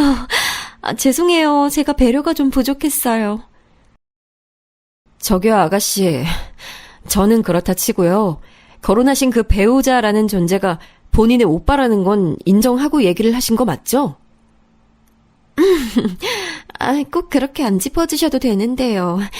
언니는 이상한 데서 집요하신 스타일인가 봐요. 왜 저희 엄마랑 싸웠다고 하는지 알 것 같아요. 헛기침을 연신 날려댄 시누이는 그러고 나서는 갑자기 화제 전환을 했고 제가 어이없다는 눈빛을 쏘아대는 것을 열심히 못 본 척하면서 절 외면했어요. 그제서야 저는 굉장히 보통이라고 여겨졌던 시누이 역시 꽤나 독특한 구석이 있다는 걸 알게 됐던 것이죠. 콩 심은 데 콩 나고 팥 심은 데 팥이 난다더니 정말 그렇더라고요. 시어머니와 외모가 닮은 쪽이 남편이라서 저는 더욱 시누이는 시어머니와 결이 다른 인물이라고 여겨왔는데 오판이었던 것이죠. 기가 막혀서 저는 절레절레 고개만 흔들었고 굳이 시누이에게 더 따지지 않았어요. 시누이의 결혼 소식차 시댁에 모인 참이었기 때문에 당연히 시어머님께서도 계셨고 저는 되도록 조용히 있다가 조용히 사라지고 싶었기 때문이에요. 시어머니를 뵙기가 조금은 민망하더라고요. 그런데 갑자기 예상하지 못한 상황이 벌어졌어요. 남편이 식사 후 부엌에서 식기를 정리하고 있던 저에게 손짓을 몰래 하더니 저를 작은 방으로 데려가는 거예요. 영문을 모르고 따라가 봤더니만 글쎄 그곳에 시어머니께서 어색한 표정으로 계셨습니다. 상황 파악을 한 제가 욱해서 남편을 쏘아봤죠. 그런데 눈치가 없는 건지 남편은 저에게 윙크를 날리며 조용히 문을 닫고 나갔습니다. 시어머니와 화해의 장을 마련해 준 거예요. 진짜 미치겠더라고요. 남편이 우리 엄마가 세상에서 제일 불쌍해 라고 생각하는 사람인 것을 제가 간과했던 게 잘못이었겠죠. 아내인 제 의견은 개코도 물어보지 않고서 독단적으로 시어머니와 샤바샤바해서 이런 자리를 만든 남편이 원망스러운 건 원망스러운 것이고 당장에 어떻게 해야 할지 몰라서 저는 멋쩍게 미소만 흘려댔어요. 죄송했다고 해야 하는 건지 아니면 다른 말씀을 드려야 하는 건지 갈피를 못 잡으며 미소만 간신히 짓고 있을 때였습니다. 시어머니께서 정말 난데없이 눈물을 또르륵 흘리셨어요. 어머님 혹시 지금 우시는 거 아니죠? 나는 내 스스로가 맞는 말만 했다고 치우쳐서 네가 당혹스러울 수도 있었다는 사실을 놓치고 말았더구나. 맞는 소리를 하더라도 그걸 때와 장소를 가려가며 해야 했었는데 바보한테 바보라고 부르면 그거 듣고 좋아하는 바보는 없잖니. 내가 이걸 알았어야 했는데 내 생각이 짧았단 걸 인정하마. 내가 중학교까지밖에 못 나와서 이런 헤아림이 부족한가 보다. 배움이 얕은 내 탓이고 내 잘못이지. 네? 어머님, 학교를 중학교까지밖에 못 나오신 거랑 지금 이 상황이 무슨 연관이 있는 건지 저는 일단 잘 모르겠고요. 그때 제가 어머니께 조금 무례하고 너무 격의 없이 굴었던 것 같아서 제가 계속 마음이 편치 않았고 그 부분은 꼭 사과를 드려야겠다고 생각하고 있었어요. 그날 죄송했어요. 시어머니의 발언 속에서 약간 이게 뭐지 싶은 구석을 발견했지만 갑작스럽게 독대를 하게 된 상황이었기에 제가 살짝 정신이 없어서 그냥 넘겨버렸어요. 어차피 제가 시어머니께 사과를 드리고 나서 그 후로 적당한 거리를 두고 지나면 장땡이라고 생각하고 있었으니까요. 뭐가 됐든 상관없다 싶었네요. 그런데 제가 아니랬던 거죠. 제 사과를 들으신 시어머니께서는 갑자기 고개를 끄덕끄덕 하시더니 작은 방 문을 활짝 열어 젖히시면서 거실을 향해 큰 목소리로 말씀하셨습니다. 얘가 나한테 미안하다고 사과하네. 정식으로 사과하고 앞으로 잘 지내보고 싶다고 했어. 그러니까 다들 우리 두 사람 일은 더 이상 걱정하지 않아도 돼. 이럴 수가 전혀 상상하지 못한 전개였습니다. 신우이의 결혼 소식을 직접 들으러 오신 시어머니의 친오빠 한 분, 사촌언니 두 분, 맏조카 한 분, 이분들이 다 거실에서 과일 드시다가 이 소리를 들으셨어요. 그리고 사촌언니 되시는 한 분께서 이렇게 받아치셨죠. 어머나 다행이네. 네가 며느리 잘못 들여서 개고생하는 것 같아서 불쌍하다고 생각하던 참이었는데 기세 며느리 항복선언을 기어이 받아냈구나. 근데 잠깐만. 너 설마 운 거니? 에이, 별로 울지도 않았어. 시어머니는 울지 말란 법 없잖아. 나도 숙이면서 지내고 눈물 보이면서 지내고 뭐 고부관계라는 게 그런 거 아닌가 싶네. 시어머니께서 거실로 나가며 그렇게 말씀을 하셨고 다들 시어머니를 향해 참된 인성이라며 추켜 세우시더군요. 이게 뭔 상황인가 싶었어요. 저는 마치 제가 갑자기 주말 드라마 촬영 현장 속으로 떨어진 줄 알았네요. 저는 아무 생각이 없었는데 상황이 이런 식으로 포장되었단 것이 믿어지지 않았고 남편이 흐뭇한 표정으로 저를 보며 미소를 지어주길래 그게 가장 황당했습니다. 어른들께서는 다들 저를 향해 앞으로 시어머니께 봉사하는 마음으로 잘하고 살고 성질 좀 죽이고 살라며 덕담으로 가장한 잔소리를 날려주셨는데 그때 제가 너무 어안이 벙벙했던지라 내용은 솔직히 기억이 잘 안 나네요. 저만 꽂아 넣은 보릿자루처럼 어색하게 있었고 나머지 모든 시댁 식구들은 즐겁게 시누이의 현명하고 슬기롭고 알찬 인생살이에 대해 찬양을 했습니다. 그러고 나서 드디어 자리가 파할 때였는데요. 시어머니의 사촌언니 되시는 그분이 저에게 새끼손가락을 내밀면서 이런 말씀을 큰 목소리로 하셨어요. 앞으로는 시어머니와 더불어서 사이좋게 지내는 며느리로 살겠다고 약속! 그러자 모두가 저만 쳐다봤고 특히나 시어머니께서 눈빛을 빛내고 계셨지요. 상황에 휩쓸린 저는 멍하게 새끼손가락을 내밀면서 그 약속을 해버렸습니다. 왠지 제 의사와는 상관없이 자꾸만 일이 흘러가고 있는 느낌이었는데 제 딴에는 좋은 쪽으로 합리화를 하려고 애를 썼던 것 같아요. 그래, 어차피 어머님하고 저번에 그런 일이 있고 나서 마음이 계속 안 좋고 불편했었잖아. 마음 불편한 고부관계보단 사이좋게 잘 지내는 고부관계가 당연히 나은 거 아닐까. 어머님도 이제 엉뚱하고 무례하신 말씀 안 하시겠지. 지난 일은 잊고 앞으로 최대한 잘 지내보면 될 거야. 상황이 부정적으로 흘러가는 것을 잘 못 받아들여서 회피하기 위해서 좋은 식으로 자꾸만 해석을 하는 사람들이 있대요. 그런 유형이 존재하는데 제가 바로 거기에 속했던 것 같아요. 하지만 시간이 흘렀을 때 저는 이 순간을 후회하게 됐죠. 또 어영부영 네네 하면서 넘어가 버리니까 결국은 큰 사달이 나고 말았던 거예요. 우선 그 큰 사달이라는 것이 나기 전까지 저는 시어머니와 그럭저럭 왕래를 하면서 지냈답니다. 시댁 근처에 시누이가 신혼집 살림을 차리길 바랐건만 애석하게도 제법 먼 동네에 집을 구했어요. 그러니 시어머니께서 고르실 수 있는 선택지란 저뿐이었죠. 저로선 변명거리가 부족했고요. 내가 너 아니면 심심해서 매일 뭘 하고 지낸다니. 네가 나랑 시간을 보내줘야 내가 안 심심하지. 어머님, 저 일하는 사람이에요. 집에서 업무를 본다고 해서 제가 백수가 아니에요. 저 멀쩡히 월급 받는 사람입니다. 제 근무 시간을 존중해 주셨으면 해요. 그럼 네가 집에 있질 말든가. 사람이 응당 눈앞에 먹을 게 보이면 먹고 싶어지는 거잖니. 네가 집에 없으면 내가 너를 안 찾아갈 텐데 네가 집에 있으니까 내가 너를 찾아갈 수밖에 없지. 근데 넌 어째 금세 임신 계획이 있다고 하더니만 통 소식이 없다. 이럴 거면 집에서 근무하는 보람이 있기나 한 거니? 대꾸하기도 싫어서 그냥 가만히 있었네요. 그런데 시어머니의 막무가내식 우기기를 접한 저에게 한 가지 깨달음이 찾아왔어요. 제가 왜 아등바등 뭘 위해서 재택근무를 고집하고 있었을까 하는 것이었답니다. 원래는 결혼하고 몇 달 안에 임신을 하는 것으로 남편이랑 계획을 했었는데 시도 때도 없이 찾아오시는 시어머니 때문에 스트레스를 받아서 그런 건지 어쩐 건지 저는 아이를 가질 생각이 뚝 떨어져 버렸거든요.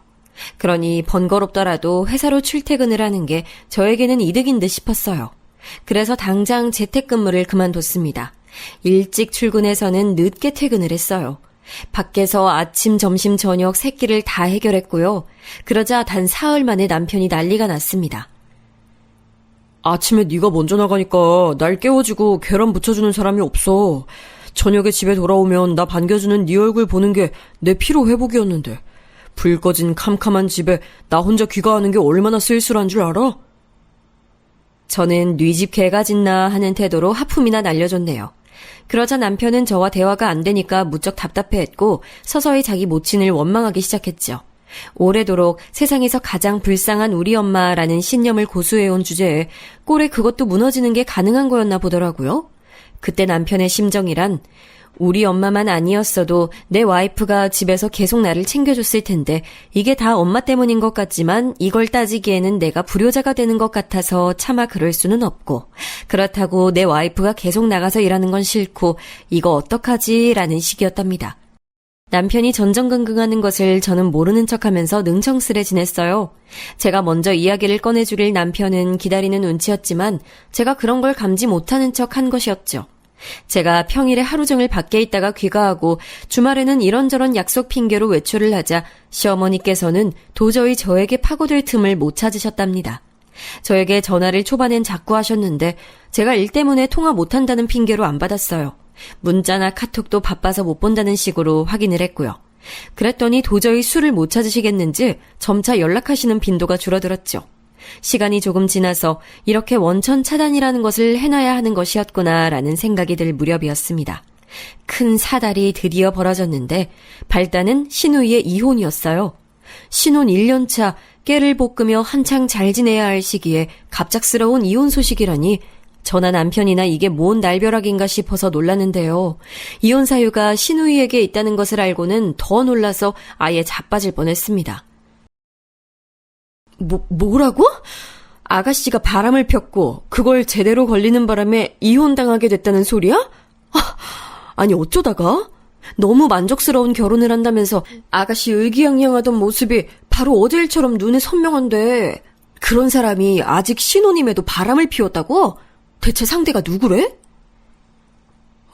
진짜 돌아버리겠다. 나도 혜진이가 설마 그럴 줄은 몰랐어. 공부머리 좋고 똑똑하고 뭐 하나 빠지는 거 없이 잘난 우리 집안 자랑이 바로 내 동생이었는데 고등학교만 나오고 계약직으로 공장 다니고 모아둔 돈은 한 푼도 없고 거기에 아직 군대도 안 다녀온 놈이랑 눈이 맞아서 바람을 피웠다네. 둘이 과감하게 팔짱까지 끼고 숙박업소로 향하다가 걸린 모양이야. 세상에. 일단 고학력자인데다가 스스로도 명문 고려대학교 나온 걸 자부심으로 여기는 아가씨가 그런 상대하고 바람이 나서 그렇게나 만족스러워했던 결혼을 이렇게 허무하게 끝내게 됐다고? 와, 드라마 각본을 쓰라고 해도 난 이렇게는 못 쓰겠다. 뭐 이런 경우가 다 있어? 시아버지는 고학력자들과 바람을 피우셨다던데 반대가 끌리는 이유도 아니고 이것 참 황당하더군요. 어쨌든 신우이는 결혼으로 장밋빛 인생 2막을 꿈꾸었지만 매몰차게 이혼당하며 단 10원 한 장도 못 들고서 맨몸으로 쫓겨났습니다. 다니던 회사에도 소문 다 퍼져서 신우이는 그 모멸감을 견디지 못하고 잦은 퇴사를 하고 말았어요. 이런 사태를 두고 어이없어서 미치겠다. 저희 부부와는 아주 다른 감상을 내놓은 사람이 있었으니 바로 시어머니셨죠. 제가 재택근무를 때려치운 이후로 저와는 통왕래가 없으신 상태였고요. 시댁에서 뵙는 것은 그래서 꽤 오랜만이었는데 시누이가 이혼 이후로 후회의 눈물로 하루하루를 보내며 힘들어하고 있는 와중이라는 연락이 계속 오는 바람에 걸음을 해본 것이었어요. 그런데 시어머니께서 이혼을 당하신 장본인이신 것 마냥 왠지 수척해 보이셨고 눈가가 거뭇거뭇하시더군요. 남편이 주차 때문에 시간이 좀 걸려서 저 혼자 먼저 시댁에 들어선 것이었는데 제가 조심스레 안부를 여쭤보았죠. 어머님, 안색이 많이 안 좋아 보이세요. 혹시 요즘에 잠을 통 못 주무셨어요? 아가씨는 방에만 계신 거예요? 그럼 방에만 있지. 틀어박혀서는 밥때가 아니면 나오려고 하지도 않네. 게다가 새벽에 잠 안 자고 휴대폰으로 뭘 보는 건지 시끄러운 소리도 들리고 울다가 웃다가 아주 난리도 아니야. 아우, 이러니 내가 잠을 잘 수가 있겠니? 그렇구나. 아가씨가 원래 새벽에 감성이 더 예민하잖아요. 새벽 시간대를 견디기 힘드신 아가씨가 영화나 드라마 보시면서 우울한 거 달래시는 모양이네요. 그래? 아유, 네가 젊은 사람이라 그런지 확실히 그런 걸 잘 이해하는구나. 내 생각에는 우리 혜진이도 환경을 바꿔서 여기 말고 딴 데 있으면 회복이 더 잘 되지 않을까 싶은데 앞으로 네가 우리 불쌍한 혜진이 좀 데리고 같이 사는 게 어떠니? 순간 제 귀를 의심했어요. 또다시 제 의사와는 상관없는 흐름이 시작될 징조가 보였죠. 시어머니께서는 갑자기 눈물을 훔쳐대셨고요. 제가 우선은 좋게 말씀드렸습니다. 어머님, 저랑 오빠는 둘 다 일단이잖아요. 특히 저는 밖에 있는 시간이 긴데 어떻게 아가씨를 챙겨주겠어요. 그러니까 데리고 살라는 거야. 저 재택근무인지 그거 할 때 같았으면 내가 우리 혜진이를 거기다 맡길 생각을 하겠니?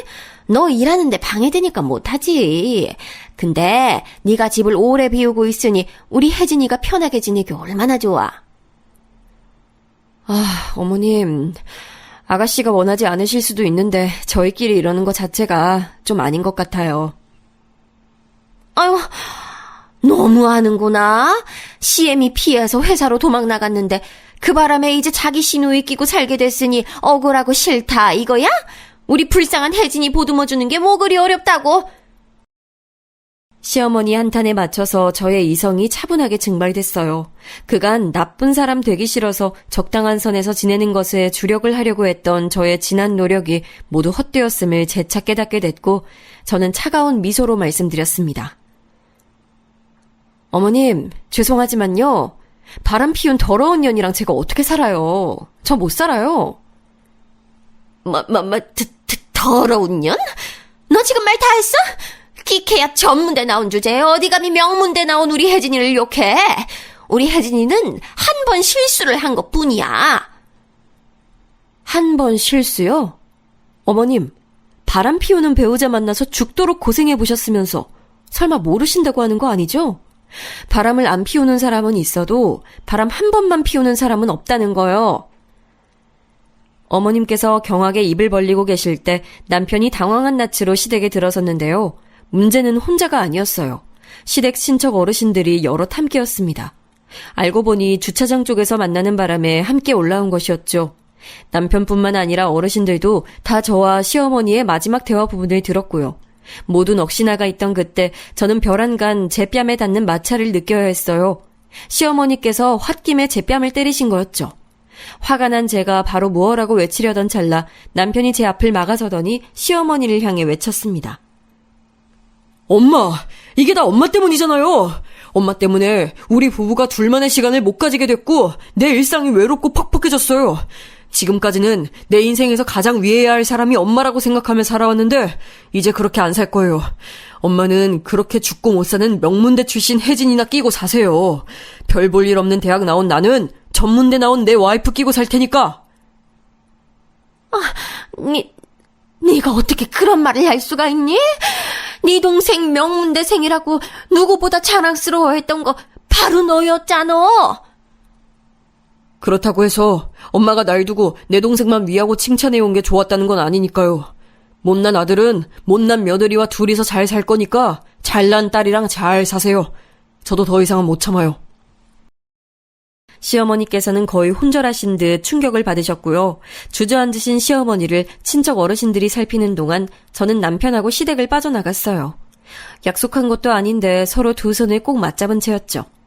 그간 다사다난한 일이 많았지만 지나간 날은 다 뒤로하고 앞만 보며 잘 살아가자는 무언의 약속이었네요. 그 이후로는 우선 시어머니께서 저와 남편에게 번갈아가며 용서를 비셨으나 그게 저희 두 사람의 마음을 움직이진 못했네요. 그 사달이 났던 당일에 방에서 이어폰 끼고 노래 들으면서 자고 있었던 시누이는 뒤늦게 상황을 인지했고요. 철이 없는 건지 아무 생각도 없는 건지 저희 부부에게 연락 한 번을 먼저 안 했어요. 그러더니 몇 달 후 시댁의 친척 어르신 한 분께서 주선을 하셔서 선을 봤는데요. 분위기가 좋았는지 금세 결혼 얘기가 오갔대요. 그런데 끝내 결혼으로는 못 갔어요. 결혼 앞두고 시누이가 바람을 피웠거든요. 상대는 고등학교 동창이라는데 유부남이라는 대목이 골 때립니다. 우리 혜진이가 설마 자기 아빠 닮아서 바람기를 물려받았다고? 아니야, 그럴 리 없어. 우리 혜진이가 얼마나 자랑스러운 딸인데 이번에도 실수인 거야. 시어머니께서는 필사적으로 부정을 하셨는데요. 이미 시댁 친척 어르신들은 한 번 실수라도 두 번은 고의라고 여기셨기에 다들 등을 돌려버리셨어요. 시간이 지날수록 시어머니께서는 머리를 싸매시며 알아눕게 되셨고 시누이는 한 직장에 오래 머무르지도 못하면서 골칫덩이 딸로 전락해버렸답니다. 이래서 열길 물속은 알아도 사람 속은 모르는 법이고 길고 짧은 건 대봐야 한다고 하는 건가 봐요. 옛말에 틀린 말 하나 없네요. 제 이야기는 여기서 매듭을 지을까 해요. 들어주신 분들 모두 고맙습니다.